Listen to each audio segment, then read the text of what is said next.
Hey everyone, welcome to another Araya Holistic Healthcast episode. I am bringing on my very good friend, Dr. Ashely Moody. We both went to New York chiropractic school together and bled, bled, sweat, cried over all the schooling that we did. And I'm so happy that she is here with me to chat about women's health. Yes. Dr. Ashely, or is it Moody Unks now, or is it just? So I technically don't know. No. Nice. I started the name change process and Okay. didn't complete it because I was like, do I want to take the full Unks name? Do I want to keep Moody? Do I want to hyphenate? And I've just stopped. So Yeah, I'll start again when I feel ready. you're so funny. I Yeah. And just FYI, I call her Moody because that's what we called her in school. So we last names. Yeah, exactly. Yeah.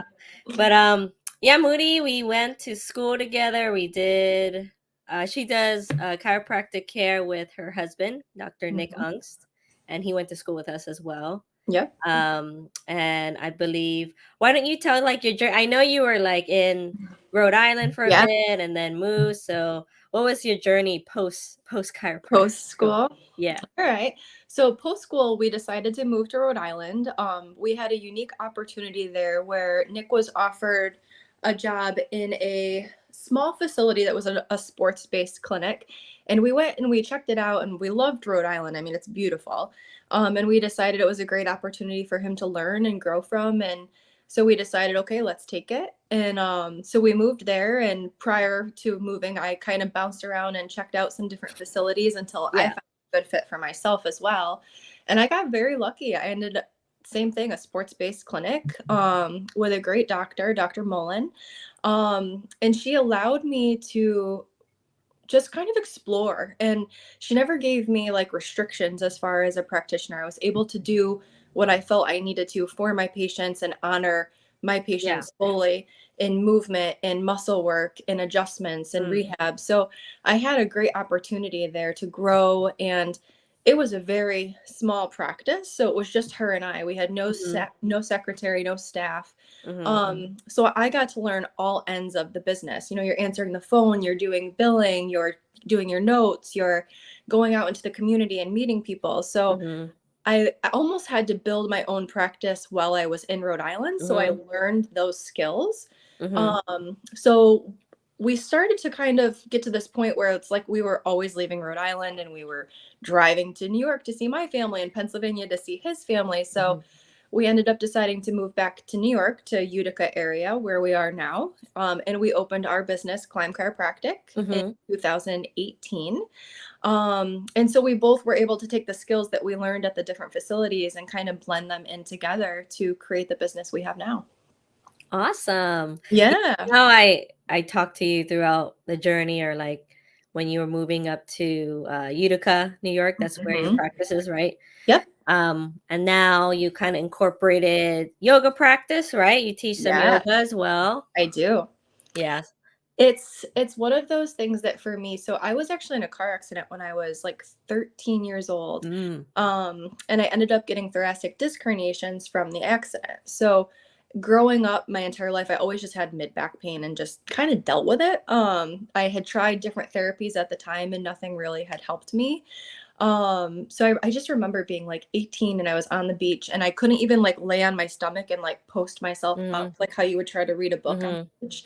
I didn't have that mobility. Mobility, yeah. And so I started into yoga once like kind of my like early 20s, and then I really got into it when I lived in Rhode Island, and I felt the differences in my Mhm. body and the strength and like the ability to move and just kind of that breath work and just how everything just comes together beautifully in that practice. And because I had such benefit from it, I was like, I want to be able to help people this way too. So I started yoga teacher training while I was in Rhode Island, and then had to continue driving back to Rhode Island every month once we lived in New York. And so I, got my 200 hours and I started a class twice a week in Utica. I was doing Mondays and Thursdays all through up until really just after the pandemic ended, and then Mhm. stuck with Mondays because I was doing it all virtual throughout the Yeah. pandemic. And it's just a beautiful practice, and I have Yeah. beautiful yogis that come and practice with me every week. And it's one of those things for me that it's my form of art or Mhm. creativity where Mhm. I get to come up with a flow and guide people through, and you watch them and you kind of learn, okay, everyone's looking really strong, let's push a little bit, or okay, everyone's looking a little tired, let's pull it back. So it's good practice in being present as well, Yeah. because you can't just stand in the front of the room and just teach a class and ignore everybody that's in the class. You have to give Mhm. them what everyone Mhm. as a whole needs. Mhm. So it's beautiful. I love it. I really enjoy you telling that story because and we are totally going to talk about women's health, but this is just like where my brain went, but I I don't know if you ever read the book How to Do the Work. It's I like don't think by a I have. psychologist. But anyways, I you said something that kind of made me think was like you have to be present and Mhm. conscious. Yep. And so um I think, nowadays it's so easy to get lost. Like I'm learning myself too, where you sometimes get stuck or you feel like you're not doing as much as you can or you have to be as productive. And a lot of Mhm. times we're just not conscious of, our present moment and being like, are you consciously making this decision to do yoga or to exercise or Right. is it just like on autopilot? Because I think a lot of us go on Yeah. autopilot. Well, that's one of the things I actually like love when I'm teaching is people get so used to when they've been with you for 4 years Mhm. teaching, they're used to your style. They're used to like, oh, after we do this post, sometimes she calls this. So if you're Mhm. watching the class, you'll see people start to go into what they think you're going to call next. And Yeah. sometimes I was going to, and I'll stop and like call Yeah. something else because I just want them to remember, like, Yeah. listen to my voice, listen to the guide. Don't listen to your brain and the routine of what you think is to come. Um, which we all kind of, have theories Mhm. and we guess what's coming, but Mhm. it's nice to actually be present and listen. Yeah. Yeah. Awesome. I Yeah. know. It's so hard. It's Um it's a challenge. Oh man, so I think my person just sent a couple questions. Mm. Um I don't know if you can see them. Ashley, can you see them, Moody? Oh, if I click the chat button down below, I can, yes. Yeah. I can read it to you. So someone asked, has anyone else so this is I think dealing with pregnancy. So I know Dr. Moody also helps. You started to do this program of prenatal and postpartum care, right? Yes, 2 Um, years ago is when I 2 years started. ago. So Mhm. you did birth fit, right? That's what Yes, you that started was the with? first program I started with. Mhm. Okay. So just to kind of give everyone a background, so you gone through the program learning kind of how to rehab postpartum or even during pregnancy what to do Mhm. just to help strengthen the body. I think that's super important. I think that's one of those things that is missing, especially in women's healthcare, just how to, because, the doctors kind of like just monitor the baby, right? The Right. growth and all that, but they don't really tell the woman, oh, you should be, I mean, and there's some nutritional aspects too, but again, I feel like there's a lot lacking in that Yes. area. Well, for them, their job is the baby, right? So for most OBs, like their focus is the baby, getting mom safely through pregnancy and baby safely into this world. And Mm, so that's where their training is. And thank God that they have that training, because yeah. there's a lot of women and children that really need their help. It's the movement piece that is just something that's outside of their realm of knowledge. It's just not something that's taught for them Mhm, in their schooling. But I think it's a big part of prenatal and postnatal care. For me, that's one of the things I think is sorely lacking, especially mhm, postpartum for women, is there is no aftercare. Like, mm, you have your 6 to 8 week follow up, and they, if you have a C-section, they look at your incision, they say, "Yep, everything looks good. Go back into normal life." mhm, And again, that's kind of part of what's wrong with postpartum care and just society in general, is that, okay, you just had the baby, get right back into life. Like, mhm, we expect you to be back to work in 12 weeks with a new baby at home that's maybe still not sleeping. You're still trying to figure out breastfeeding. You're still trying to figure out a sleep schedule. You're exhausted. And we're just Mm. expected to jump right back where we were when we're no longer that person anymore. Mm. And there's a big mental shift that Mhm. happens for these women, for these fathers, for these partners as you're transitioning into becoming a parent. Mhm. And it's all just it's missed in healthcare, and it's Mhm. missed in society. Yes. Like, I think I'm kind of on um, this yeah, journey too, to kind of figure out how to help these people, or like what's yeah, the best way. Only because I feel like what we both do, like chiropractic and me doing acupuncture or Chinese mhm. medicine, is we're like a little bit more connected to our patients, just because we spend more time and we know their Yes. bodies. So I You feel have a like lot of one-on-one time. yeah, yeah, Yeah, versus like the other, nothing against them, but it's like, very it's quick. different. Yeah, yeah, Well, even myself, so I just recently had to have a surprise abdominal surgery, and I was yeah, 19 weeks pregnant yeah. when I had to have the surgery. And my surgeon was fantastic. I am Mhm, so thankful for him. He saved my life. He saved my baby's life. Like, mhm, but for him at our follow-up, he's like, "You're doing great. Like, my job is as a surgeon is completely over. Like, I got you through the surgery. Your incision looks really good. Now it's your body's job to heal. So call me if you need me." mhm. Which for me was like, okay, cool. Like, cause I have to drive, 90 minutes to get to my appointment. And Wow, really? yes. Just for him to say Uh, that? just for him to say that. But it was great. I mean, honestly, I had such a connection with him through this process that it was just nice to see him. Yeah, And it's how do you thank somebody that saved your life? yeah, Like I know. just like I just remember Yeah, shaking his hand like, "Oh my God." I know. But it's so for him, again, his job is over. He did his Yeah, job. But I'm fortunate that I have the education and knowledge to now be able to rehab myself back. Where I kind of asked, okay, should I go to physical therapy? And he's like, well, if you want to, mhm, kind of a thing. And that to me should be an automatic immediate post yeah, any sort of abdominal surgery. I don't even care if you got your appendix out. Like if mhm, they blew you up with gas and opened you up, that's going to change your transverse abdominis, that deep muscle mhm, activation. So it's the minute you have any sort of medical intervention in that way, I think there should either be physical therapy or some sort of rehab like what I offer. Again, it depends if somebody wants to use their insurance or if they, have the means to not use their insurance. mhm, Um, but there should be some sort of activation and care and re-engagement of those muscles post-op. mhm. Yes, really important. Extremely, because that leads to back pain, and Yeah, that leads to them coming to us for other reasons, right? yeah, yeah. But thank you for sharing that. I know that was a crazy time for you. It was wild. And look at you, you look I'm awesome. doing great. I'm Yeah. 6 weeks post-op. I'm feeling really good. Yeah. But again, I'm being smart. I'm not fully back, obviously, myself function wise as far as my physical abilities, but Yeah. mentally I'm feeling really good and I'm, able to do my rehab movements. I'm able to Mm. get into the office and I'm able to treat some babies right now, which is really nice. And your help giving me herbs so that I get Yeah. healed and feel nice and strong and healthy again. Yes. So Give you a it's been boost of very thankful. energy. Yeah. Yeah, It's like they exactly. won't taste super great, but just to try to drink them. You didn't lie. Yeah. Yeah. But they will heal you, and you're like, okay, I'll that do it. works. Yeah. Um, yeah, so I'm gonna actually read some of I wonder, I mean, some of it is a little bit out of our scope in my opinion, but Yep.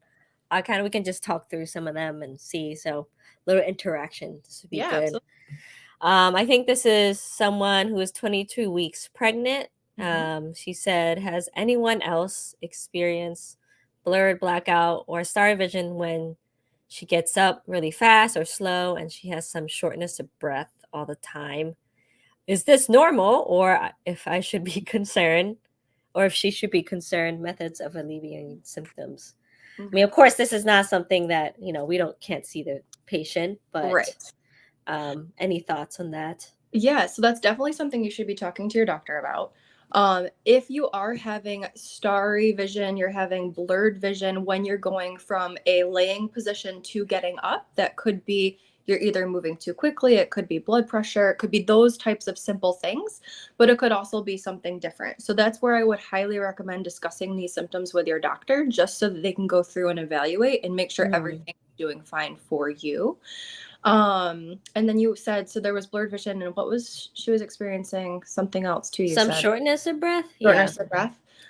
Again, because you have that increased blood volume that happens in pregnancy, a lot of women will have shortness of breath. I know in the beginning, I noticed around, I think like 9 weeks, I was just walking up the stairs and I was like, whew, when I got to the top. So it's like that type of like, you just feel like you're working a little harder, I think is more common. But if you're feeling extreme shortness of breath, I don't know if maybe you have a history of asthma, or if you've, maybe you've had a recent illness that's affected your lung capacity.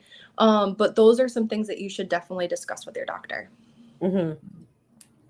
Good advice from Thank Dr. you. Moody. Another one I'm not sure, but we'll just see. Someone, she said 18 weeks and she hasn't gained a pound. She's not overweight to begin with, but has lost 15 pounds. They think they think the doctors believe she may have gastritis, possible hiatal hernia, and she's not able to really eat. They can't do anything for me where I'm pregnant. Any suggestions? Like, so that's a challenge. Yeah. So going into pregnancy would be my question leading up to you becoming pregnant. What were your symptoms then? Did you also have difficulty eating? Were you already losing weight before you got pregnant? Did you get pregnant on your own? Did you get pregnant with assistance? Those are some things I would be wondering, so that I could give you a better educated guess as to what's going on. Yeah, these are very like short clips, but but I definitely, I mean, you could talk to a nutritionist too to see if there's something that they would suggest. I love Lily Nichols. She's a registered dietitian, and she has a great podcast. She has a great book, and I actually have it sitting here because I mention it. Yeah, look at you. You're so but it's prepared. Real Food for Pregnancy. This is one of the books I read a while ago and then reread once I was pregnant, and she just has great information. If you did not have all those other things going on where they thought there was a hiatal hernia or something with gastritis, it would say, what is your fitness like right now? Are you actively trying to lose weight? What is your calorie intake? Are you making sure you're getting enough protein? Those types of things. But the fact that you actually physically can't eat, that is more of a medical concern. And I would definitely look into working with either a different gastroenterologist if they're not sure what's going on for you. But I would get some other opinions and kind of seek some additional care. Yeah. It's a little worrisome. I was just like, instinctually, she needs to look at that. This is a fun questions. More about someone has a lot of cats. She doesn't know what to expect and worried about the cat scratching the baby or anything else that could happen when sitting the baby down. Does anyone have cats and experience with this? Advice or suggestion? And I have thought about this because I have a lot of my patients know I have 2 huge dogs. I have 2 Ridgebacks and I have 2 cats. So one without fur. Yeah, one that's a naked cat. The naked kitty. Yeah.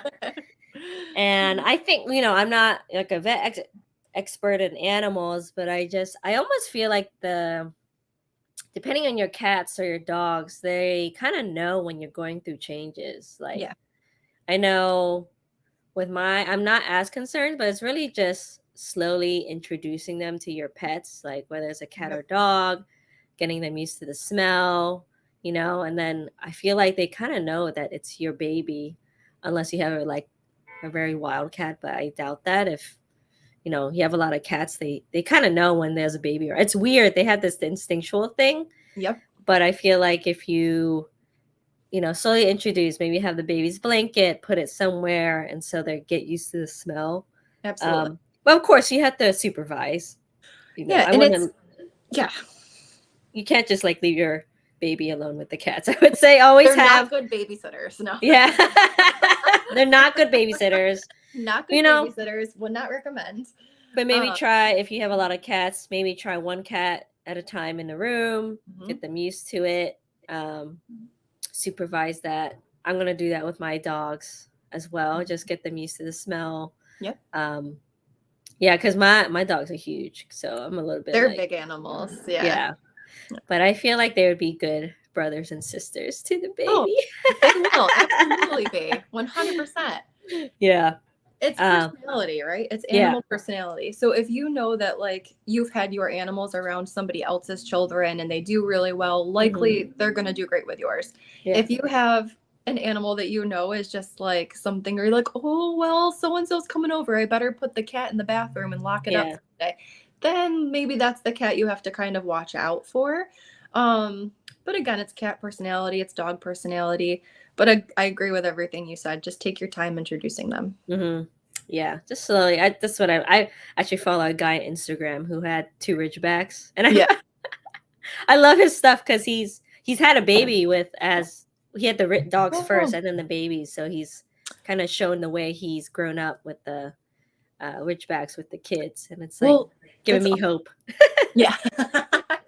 Well, they do say too that kids that grow up in houses with animals have better immune systems just because Absolutely. the animals bring all this stuff in and the kids are crawling on the ground and then eating off the Yeah. ground or touching themselves or licking themselves or doing all the weird things kids do. So Yeah. it actually helps boost their immune system. Yeah, I think So, so. And my immune system, because my yeah. dog licks my face all the time. Oh, so many kisses. Yeah. Let's see. Okay. Fun question. There's a lot of questions. Okay. Um, First time mom. Mhm. She's been very nauseous and has gotten small cramps on and off, some vaginal discharge, but oh, hold on. Let me try to Mhm. parse this out. Small cramp. So I guess some cramping. I'm not sure if she's pregnant, so, or she already had this baby. I'm very confused by this question. um, some vaginal discharge a few hours ago, and then she stopped feeling nauseous and then feels depressed. Is this? I'm a little worried. Is this normal? The only context I don't have is if she's If she's pregnant. pregnant or postpartum. Yeah. Yeah, because that would give kind of like two answers for me. That it would. I Yeah. totally agree with you. And again, it would be depending too, like how far postpartum are you? Yeah. And have you been nauseous right along, or is this something that's kind of just today you're feeling a little nauseous and it could be something that you ate or Yeah. different things like that. So that's going to be a tricky question to Mm-hmm. answer. Mm-hmm. Um, but if you are feeling any sort of depression, if you are not feeling like yourself at this time and you are postpartum or prenatal, that Mm-hmm. is 100% something to reach out to your provider about, discuss this with them. Um, so it's PPD, postpartum depression, is extremely common, Mm-hmm. especially in the United States. It's over 20% rate reported. And I can tell you right now, of my friends that have had children within the past few years, at least 6 out of the 9 did have some sort of depression that was not reported. So Mm-hmm. that 20% is extremely low. But again, coming back to what we began our conversation with in postpartum care, is that everything is baby focused and a lot of things are not mom focused. Other countries have like a 2% reported rate, but other countries have a very different style of postpartum care for moms. Mm-hmm. Countries such as France, right? You get a year off. They have like the government pays for people to come like help you at your house. That's just a job. That's a government job. Wow. Um, Can you yeah. imagine if No, the it's amazing. government did Yeah, that for us? That'd be amazing. so cool. Crazy. And it would create more I'd jobs. pay taxes for that. Heck yeah, right? Me too. Someone come help me fold my laundry. That'd be great. Yeah. You know, Clean my house, clean cook my some house, food. help me do stuff. Yeah. But again, two other countries, they put you right into pelvic floor physical therapy. They put you right into like all kinds of assistance for mom so that she can Mm-hmm. feel strong and get healthy again. Mm-hmm. So kind of thinking about that too, if you are feeling depressed, reach out, get help, talk to your spouse, talk to your partners, talk to your family, and just get that support as far as that goes. If you continue to feel nauseous and you continue with cramping, those are things, especially postpartum, you would want to reach out to your provider about. I don't know if you had a C-section. I don't know if you had a vaginal delivery. But again, those are things and symptoms that I would highly recommend talking to your provider about. Yeah. Wow, Dr. Moody, I'm learning so much from you. I'm trying. Yeah. You prepared so well. I love it. We just get to chat. I know. It's fun. I love it. Yeah, it kind of, someone was asking about postpartum and struggling with anxiety. That's a huge thing. Postpartum. It's like you get supporting from the mom. I know they're like, now there are more doulas that help can support the mom in that aspect, because it's almost like you feel almost alone. You're just like, oh my God, am I going crazy or not? And it's just like, you're not alone, or reaching out to community too is very important. I know a good friend of mine, she had a C-section. I was a pretty tough high risk pregnancy, and yeah, her anxiety was just so terrible. And she was like, wow, that's like for real. Like she was so blown away how difficult that part was. And luckily her baby, her son, was very easy. So that I know she's like, yeah, I'm good with this one kid. Not going to do it again. We're good. Yeah. So I love all the aspects that you talked about. Is just like reaching out to people, talking to your spouse, having some community, or having a doula if you can get one as well. All really important for the mental health aspect postpartum. Absolutely. And it's again kind of coming into society, right? I think there's this pressure on women to be like the best mom, right? Or to love being pregnant and to love like the process of birth and becoming a mom and love oh my God. breastfeeding. I have many patients who are not liking being pregnant. No, I'm gonna tell you right now, most of my patients can't stand being pregnant. Like, oh my God, they're uncomfortable. They can't do the things that they normally would. They're like feeling like their body's being taken over. They're nauseous. They're, it's. Yeah. I have one. She's like, she's just kicking me all the time. It's really annoying. They do that. Yeah. They do that. Yeah. Yeah. But it's, it's one of those things. Just listen to yourself, honor the way that you feel. And if your friend is having a completely different pregnancy and they're glowing and they're floating through life wearing 5-inch heels at 9 months pregnant and feeling great, awesome. Good for them. Like they're a unicorn. Yeah. Right. So just honor each other. Right. Stop comparing, stop criticizing, stop judging. Don't judge yourself. Don't judge other women. Just let yourself be and acknowledge how you feel, and know that it is okay to be happy. It is okay to be sad. It is okay to feel great one day, and it is okay not to feel okay the next day. It's just, that's part of life, and that's part of being human, is feeling different things emotionally and physically. And there's nothing wrong with that. Yeah. Exactly. Yeah. And it's just like, I think being aware, that's why I feel like also having a mindfulness, a meditation, something that's like for you. Yeah. That you can kind of get away and just be like, okay, I'm feeling like this today and this is okay. What can I do to help soothing? And this is actually goes into the other, I always like talk about books I'm reading. Yeah. So there's like soothing methods, and then there's not resistance, but there's a way like where you endure something that's uncomfortable, especially during a pregnancy, right? You're just uncomfortable most of the time. So finding ways to soothe yourself, which is, you try not to be, obviously when you're pregnant, you can't drink too much, but that's the automatic thing. I want to go drinking, I'm overeating, all this stuff, but finding a mindfulness practice. The book talked a lot about the vagal tone. So, right, the vagus nerve deals a lot with our sympathetics, our parasympathetics, that controls our fight or flight. So learning, okay, how can I activate that to help me relax too? I think is super important. That goes into breath work that you talked about, especially with yoga. That's probably what why it was so helpful for you too. Oh, I love breathwork, and that's actually part of within my training. And currently, right now, I'm going through a second program. It's Girls Gone Strong, and I'm Yeah. really enjoying this program. I think that they do a really good job, explaining prenatal and just feminine health and postpartum Mm-hmm. in general so far.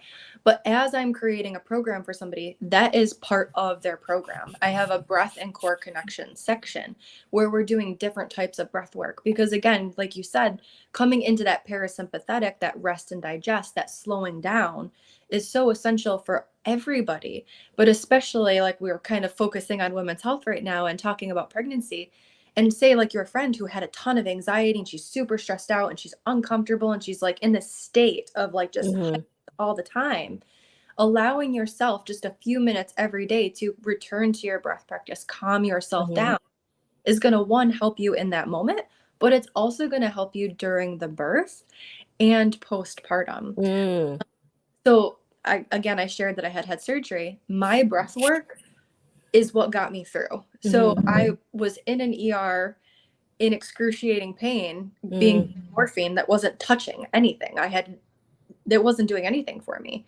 And so I was able to, throughout this whole entire process, close my eyes and breathe. And my breath is the only thing that got me through Mm-hmm. the discomfort in those situations. So learning and having that practice and having that meditation practice was unbelievably helpful for me at a time that I wasn't expecting. Yeah. But it was beautiful to be able to do. And like, Yes. and kind of touching on meditation too, because this is something that I think intimidates a lot of people, is that you don't have to be good at meditation to meditate. Most people that take the time to practice are not quote unquote good or quote unquote No, bad. I'm terrible. Oh my God. Like, but you know what I look at it as this, Kanita, is I look at it Mm. as this is my 10 minutes to sit here and listen to my brain and what pops up. And you know what? Sometimes is silence for like 30 seconds. Then you realize, oh my God, I did it for 30 seconds. And then like 5,000 things start to like pop up in your head, right? But it's that time for you to stop and listen and designate that for yourself to what are the things that are actively going on in your background that maybe are either things you're conscious of or things that you're unconscious of. And so I just look at it as a time to check in with myself in whatever capacity my brain and my body needs at that time. So I think looking at it that way takes some of the pressure off of, well, my brain's not silent, so I'm not doing it. So I'm just not going to do it at all, or I'm Mm-hmm. not going to try. Mm-hmm. Um, which is okay if that's how you feel, and that might be where you are today. But 3 years from now, maybe you say, I might revisit this and try it with a different mindset. So I think it's a great practice. I highly recommend Mm-hmm. focusing in. Yeah. But No, I think, yeah, like you said, some people, especially kind of type A, I'm a little yeah, bit like that. I like to deny I'm not type A, but me too. and my friends are like, Kanita, you own a business. You are type A. I was like, okay, you're right. But I've anyways, seen your notes in yeah. school and your schedule in school. Don't forget, I know you're type A. You're exposing me. Exposing me, Moody. I forgot about those. So they were very impressive. Yeah. Oh man. You know, my husband is actually very, very good. He's like that too. That's why he Yeah. also meditates. Oh, But I definitely struggled with, like you said, just I did it I could focus on my breath for 10 seconds and then it's like all these things that come up.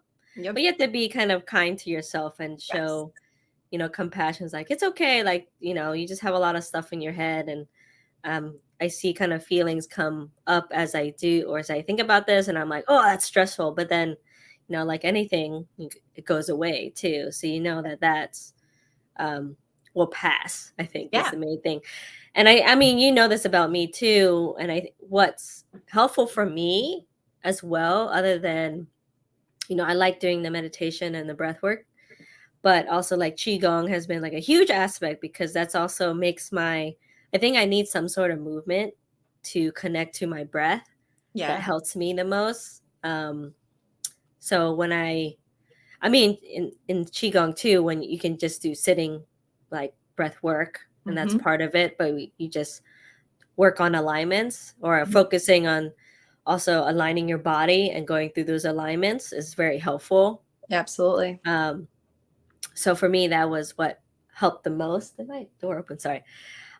In times of where it's like super stressful, I feel like, you know, things are out of control, or Yeah. I can feel my fight or flight system kind of activate. And I know during pregnancy too, you know, Mhm. I'm not pregnant yet, but we are thinking about it later in life.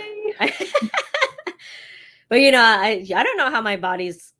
I don't know what's gonna happen. I mean, you Yeah. surely didn't think you were gonna get an emergency I know. abdominal surgery. Like, what No. the hell?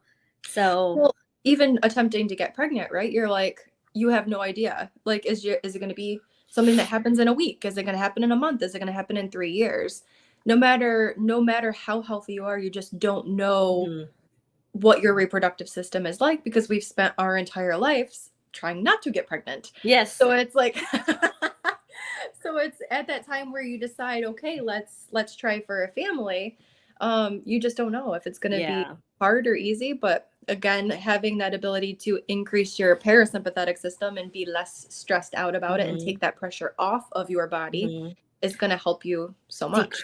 decreasing cortisol. Yeah, That's right. yeah. For me, Cortisol. I'm kind of trying to be in this mindset. I was like, okay, me. So recently, me and my husband are actually going like gluten-free, dairy-free, which is very hard. But Yeah. it's mostly because he may have some autoimmune stuff that we found out. Okay. So I was like, okay, you know, we'll do it together. It's probably be good for me. So I really cut down my caffeine, which really sucked, by the way. But cutting out gluten, all this stuff. So trying to make my body as healthy as I can. Mhm. Um, and doing, I think being pro. So if you're trying to have a family, you know, really important to just get a baseline of your blood work. I think Absolutely. I highly recommend that. Especially Um, thyroid too. So a lot of doing like a basic thyroid panel is really helpful pre-pregnancy. If you are able to do it before you get pregnant, just yes. because thyroid needs go up so significantly during pregnancy because you're Mm, producing it enough for yourself and the baby. yeah.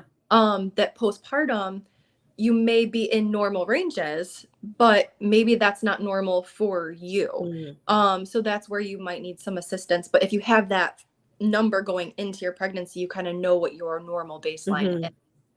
Yeah, And this is actually one of the questions was said, has anyone had high thyroid levels postpartum?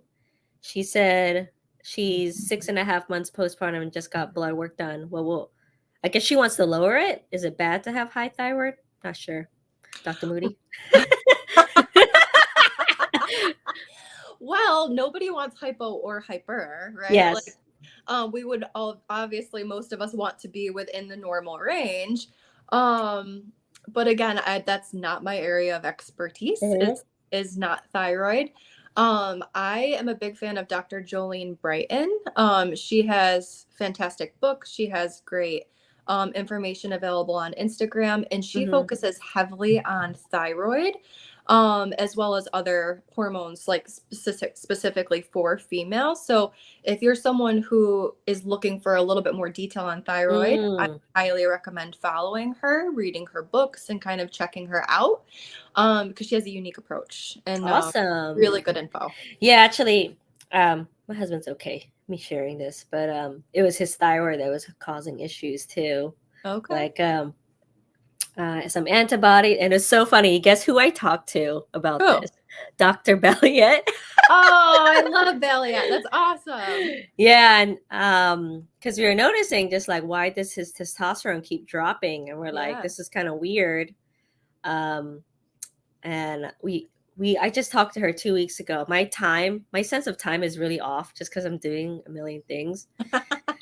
Breathe. But you know, Dr. Belliet, as we know, is so brilliant, like she was our teacher. She taught us biochem, and once I asked her that, she gave me like 10 things, and I was like, oh my god. So you know, high T4. So there's something with his conversion that not going. So to go from if you have high T4, TSH is I don't think his TSH was okay or low. Um, but the T4, T3 conversion wasn't good. Okay. And of course, we need bile to do that. So she said, making sure drinking lemon water, having some sort of fats when you eat, number one. But both, and because he has the antibodies, we were thinking um, uh, her and another functional nutritionist that I'm good friends with suggested to go gluten-free because Okay. it must be something in his hypothalamus that's not, because he has like high like thyroid function, it's not secreting the testosterone that he needs. So very interesting, Interesting. that connection, right? Yeah, Because very interesting. a lot of our like sex hormones are controlled in the hypothalamus in that Hmm. area. So something, so it's kind of fun. Again, we're not experts on that. This is just kind of our theory of diagnosis. So just want to put that out there. But we are However, fascinated by all these things. So yes, both of us are. We like nutrition and figuring that out. So Mhm. even the 1 week that we gone gluten free, I Yeah. can tell my brain has worked a lot better. Oh, that's awesome. Yeah, I have done it before during school, but when we're all together, it was easy just because we're all kind of healthy. So. We had the most unique school like setup, I think, because again, everyone was growth minded. Everyone was focused on doing well. Yeah, Everyone worked, either worked exercise out. in There's some that one picture where capacity. all of us were like wearing those shirts. Remember Yeah. those shirts? And all flexing. And my sister was like, "Oh my God, all you guys are so fit." My mom at our graduation was like, are you required to be like a fitness model to be a chiropractor? Yeah. Well, when you put like a bunch of motivated individuals together for like 3 years. That's what happens. Yeah. Yeah. And I was greatly influenced by Dr. Zach Troncalli, you Uh, know?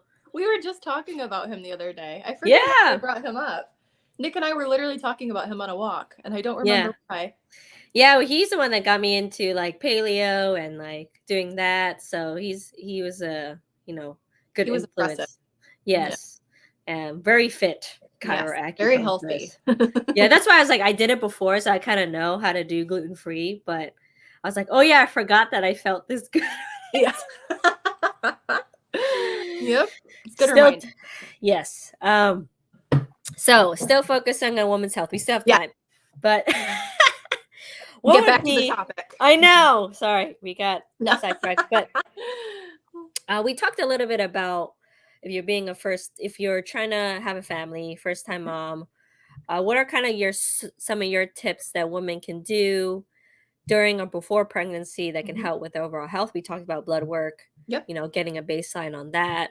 Obviously, you kind of talked about um, core work, breath work, even before having like a really strong core Yeah. before you get pregnant is very important, right? It's So extremely helpful. Yeah. yes. If you're somebody who's looking to get pregnant and you interpret yourself perhaps as somebody that's doesn't have a strong core, that's okay. It does not mean that you're going to be in trouble when you are pregnant, right? Mhm. But you want to start moving now in any capacity that feels comfortable.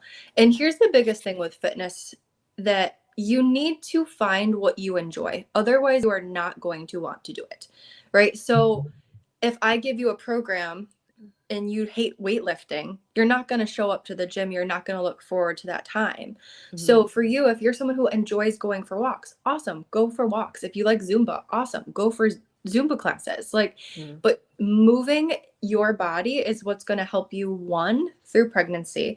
I mean, there's countless studies, right, that show physical movement helps reduce stress, it improves mental health, but also it's going to help you learn your posture, learn your alignment, Mhm. which is huge through pregnancy because of the changes that you're going to feel. Mhm. With my clients, I specifically work on posterior chain with them. So making sure that we keep upper back strong, glute strong, hamstring strong, because thinking about a woman's shape as we start to Mhm. change, right? Our breast size starts to increase, which is going to promote that kind of that slouching or round Mm. forward of the shoulders. Mhm. So if my back is strong, I can keep myself upright, which is going to Mhm. help there. And again, reduce neck pain, because what happens here is we start to Yep. move forward. Mhm. And as you start to get a little bit bigger of a belly, right, we start to see that increase in that lordosis or the curvature of that low back. So if we have a strong base in our glutes and in our hamstrings, Mhm. that's going to kind of help counter that and help you maintain that good posture and alignment. Mhm. So I'm a huge fan of any sort of glute bridging like Mhm. movement, and I love deadlifts. Mhm. Um, all types of variations. And so, and again, deadlift is one of those words I think that exercise movements that like intimidates a lot of people, and they think, oh my God, I can't do a deadlift, I'll hurt my back. If Yes. you are doing a deadlift with good form, you should not hurt your back. But also, you shouldn't be pushing yourself if you're pregnant and using heavy weights. You're shifting into no longer doing a 1 rep max, right? We're not looking for a PR in pregnancy. Yeah. No PRs in pregnancy. I like that. Like, No PRs in pregnancy, no guys. PRs in your pregnancy.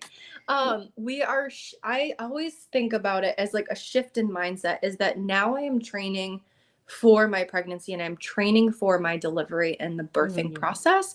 And I'm trying to increase my muscle mass so that I stay strong, so that postpartum, when there's that 6 to 8 week period where I am no longer in the gym and I'm taking care of my baby, I still have that physical strength to support my own body and now them as I'm carrying them. And I can tell you from, again, experience with my recent journey, is that I went in very physically fit and very physically strong into my pregnancy. I felt really good. Probably the best I'd ever felt physically and strength wise. And at 19 weeks pregnant, when everything happened to me and I ended up in the hospital, I had the strength to be able to get through the procedure, but I also had the strength to help myself while I was in the hospital. So I was able to still bridge to get myself onto a table. I was able to reach onto the bed to pull myself up to reposition myself. So just simple things like that, where I kept thinking to myself while I was there, if I wasn't strong, like, how would I be able to do this? Like, and I kept thinking about other people, as like, you walk through the floors and you see a lot of the elderly, and how are they in this position and how are they able to do this? And, are they getting enough help repositioning and moving themselves? And are they comfortable? And I mean, I lost 13 pounds when I was in the hospital in that 2 week time. And again, I was so thankful to have the muscle mass to lose, because had I not, I could be in a very different situation than I am now. But also my rehab and coming back from surgery has been so much easier because I had that strength built up. And so that's something I see with a lot of my clients postpartum, whether you deliver vaginally or you have a C-section. If you had that strong foundation of your core and that understanding of how to engage your core, how to engage your pelvic floor going into this and into delivery, you heal so much faster. Either way, again, whether you have a vaginal delivery or a C-section, because you have that engagement and you have that body connection to get you continually going through. And so that's just learning those movements and learning that strength and having those abilities. I really cannot speak more highly of strength. And just the confidence that you have, like, in your ability to move something or lift something or know that you can take care of your baby because you feel physically strong. So that's strength to me is just one of the things that has changed my life, that I love to promote to other people because I believe in it so much. Love it. I can hear the passion. Passion in your voice. Telling you. Yeah, no, postpartum, taking care of the kids too, the baby itself, and knowing, because I'm kind of trying to learn as well, like how to lift a baby, knowing like, and I know when you get into a car seat, there's no like great ergonomic way to put a kid in a car seat. So that's the only challenge by picking them up, being mindful, using your glutes, using that strength, and that foundational training will help with that absolutely. too. Because again, you think about even just basic movement, right? Of bending forward to pick something up. Are you rounding from your low back to pick something up? Or are you hip hinging or squatting down to pick something up? So just being able to have those movement patterns ingrained in you to reduce the load on your back is extremely helpful. And I hate to keep bringing this up, but like, again, like me being in the hospital, post-op, I was hip hinging because I know how to properly do this, to reach to get toilet paper. Right? And my back was on fire. My rectors were just like blowing up, like I was picking up 500 pounds off the ground. We were like, toilet paper. Oh my God, all I'm doing is hip hinging to reach for toilet paper. Right? So, but I lost that core stability. So even somebody who knew how to properly move, I was feeling such significant change in my body because of having that Mhm. surgery. So again, somebody that's ends up having a C-section, right? So now you've just had a major abdominal surgery. So again, you will have that same feeling potentially of having to relearn and now engage the core in a different way as you're hip Mhm. hinging to protect yourself in that movement, even if it's something you already know how to do. Mhm. But knowing how to do the movement going in is going to be Yes. a little bit easier than moving how most of us do through life and just rounding from our backs, right? Yeah. Yeah. That's what when we see our patients, that's kind of what I look for as well. Is like, how do they kind of move and just Yeah. naturally, right? Yep. Um, but yeah, great tips. Any other we talked about movement, Mm-hmm. post, so that's during pregnancy, even postpartum, that's very important. Mm-hmm. Um, we talked a little bit in terms of postpartum mental health. Mm-hmm. Um, any tips with that other than, reaching out or to a therapist or maybe talking to your spouse or I feel like, making sure you're getting enough nutrition yourself because you're also, if you're breastfeeding, in Chinese medicine, we think of breast milk as kind of blood. So you're like, your baby's literally sucking blood away from you. So how do you replenish that? How do you Yeah. keep yourself healthy? So that is a big thing for a lot of women is they say I don't have time to make myself something, so I'm just eating whatever's quick and easy that's there. Hmm. So like I'll have a lot of people say like I'm living on toast or I'm living on cereal or different things like that, which great, you're getting some nutrients and that's fantastic. Um my easy quick go-tos that I tell people are eggs. Hmm. How long does it takes 3 minutes to fry an egg, right?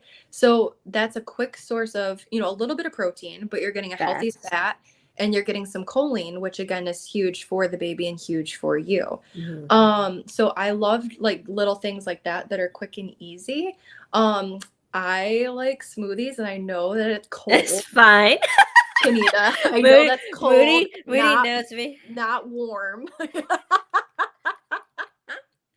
No, we talked about this with China. They don't like smoothies because it's cold for the stomach. It's Just cold for the context, stomach. but it's Yeah. okay if you need some nutrition. That's fine.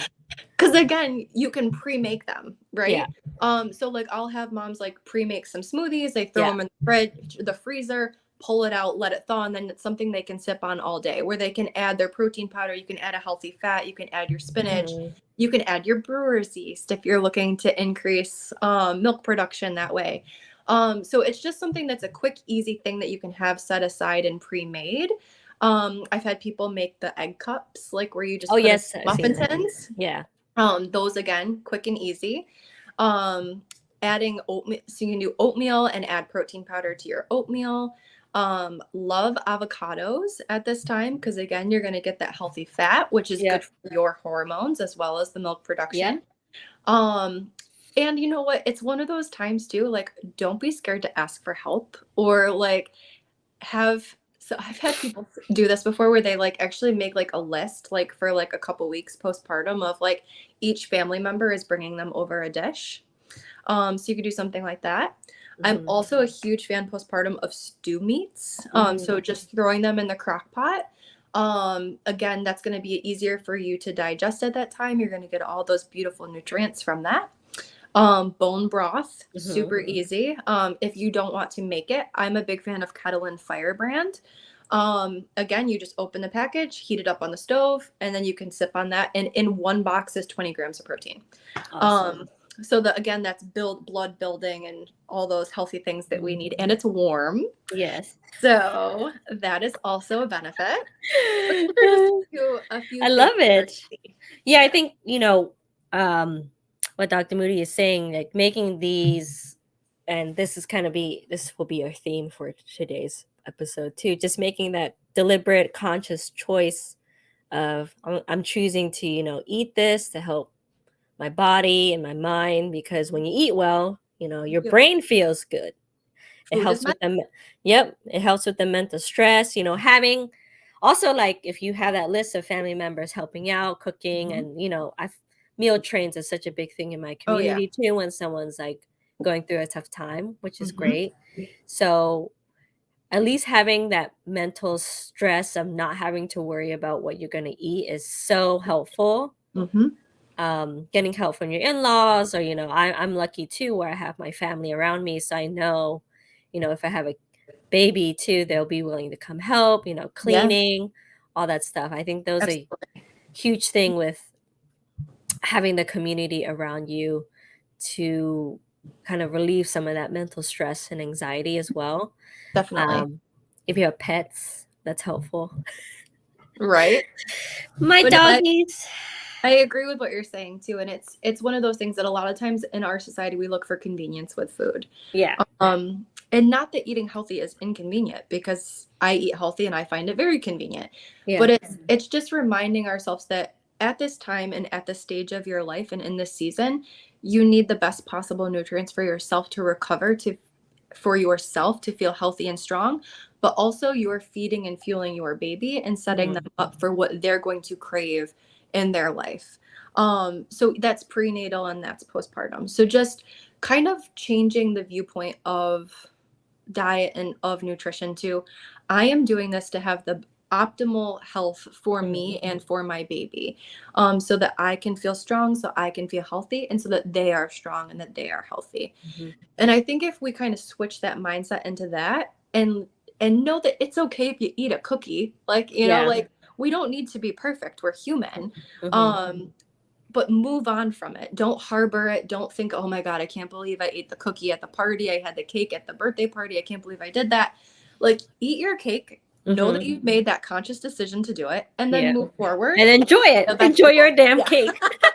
Enjoy your damn cake. It's fine. Exactly. It's totally fine. Even Yeah. if it's not gluten free, it's okay. Like, Yeah. it's just one. It's not every single day. It's not all day. It's just one Yeah. piece of cake, and it's not going to set you back that Mhm. far. You'll be fine.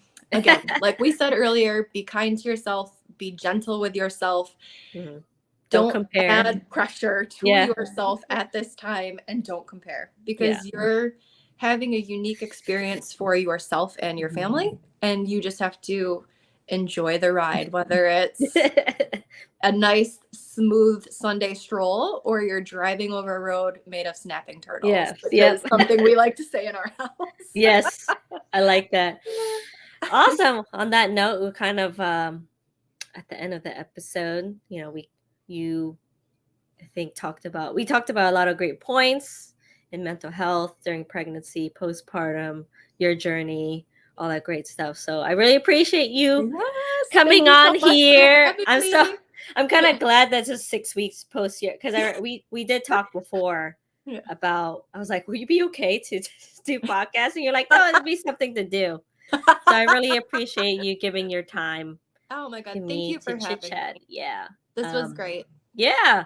I hope we So hit on some of the points we were hoping to hit on, but I think we did. I think we did. So I really appreciate you coming on and chatting. And I was really happy. I'm always happy to do these because I get to reconnect with my old friends and oh, so fun. seeing how awesome they're doing. I have awesome friends, guys. Only the best. Yes. So again, thank you for listening to us. I hope you found the information helpful, Yeah. and stay tuned for the next episode on Araya Holistic Healthcast. Thank Bye. you.